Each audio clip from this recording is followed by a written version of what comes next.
Good morning everyone. This is Dr. TSR presenting today mock case presentation on hypertension in pregnancy.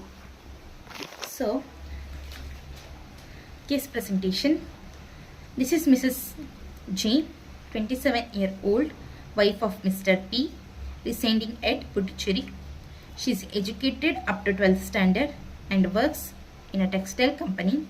She belongs to class 4 socioeconomic status and her nearest health center is Laspet Primary Health Center, which takes 5 minutes to travel by walk. And she is primigravida. Her last menstrual period was on and her expected date of delivery is on.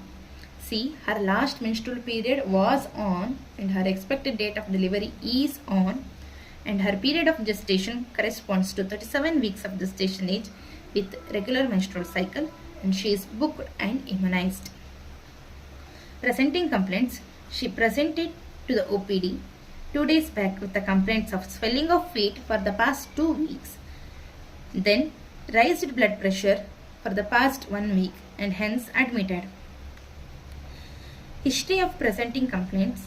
The patient was apparently normal 2 weeks back when she developed swelling of the feet.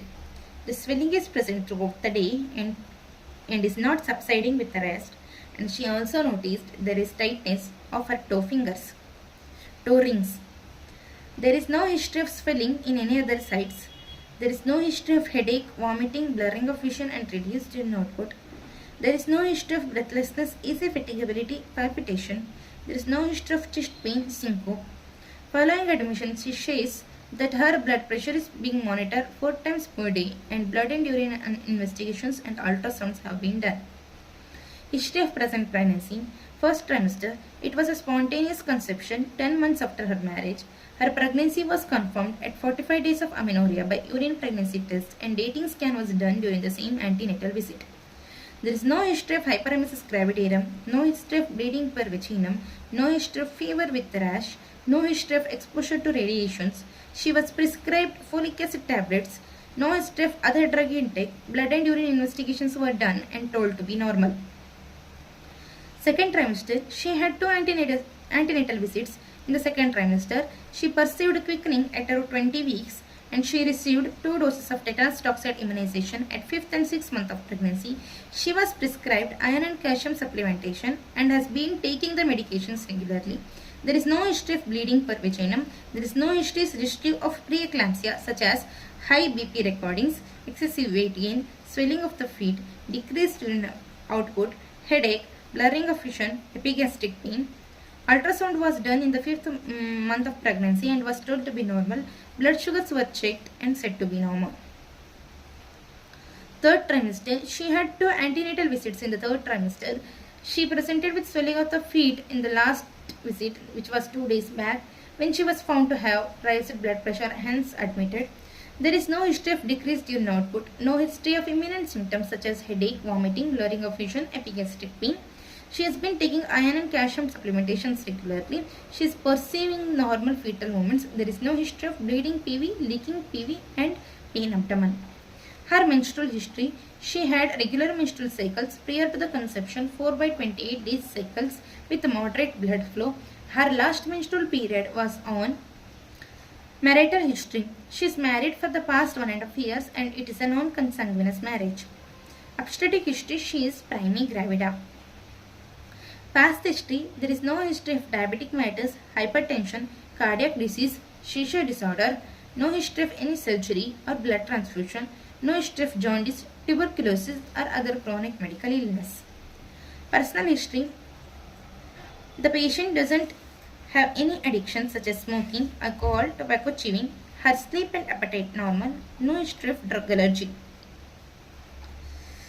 Family history. No family history suggestive of diabetic mellitus, hypertension, multiple pregnancy, congenital anomalies and tuberculosis. Dietary history. She takes a mixed diet. Her total calorie intake is 2400 kilocalorie with a protein intake of 68 gram per day, which is adequate in amount. General physical examination. The patient is comfortable at rest. She is averagely built and nourished. Her height is 158 cm, weight 68 kg. Her pre-pregnancy BMI was 22.5 and her gait is normal. There is no pallor. Bilateral pitting pedal edema is present up to the level of ankles. It is grade 1. There is no ascites, there is no icterus, cyanosis, clubbing, lymphadenopathy. Vitals. She is afebrile. Her pulse rate 80 per minute. Regular in rhythm, normal in volume and character without radial delay and radiofemoral delay.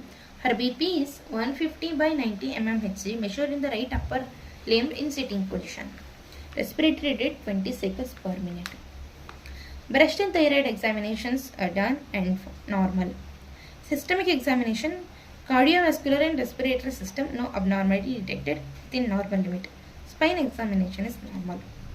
Obstetric examination, inspection, abdomen is uniformly enlarged, umbilicus is everted, linea nigra and strata gravidarum is present, abdominal wall edema is present, no scars seen, no dilated veins, all quadrants of abdomen moves equally with the respiration, hernial sets are free.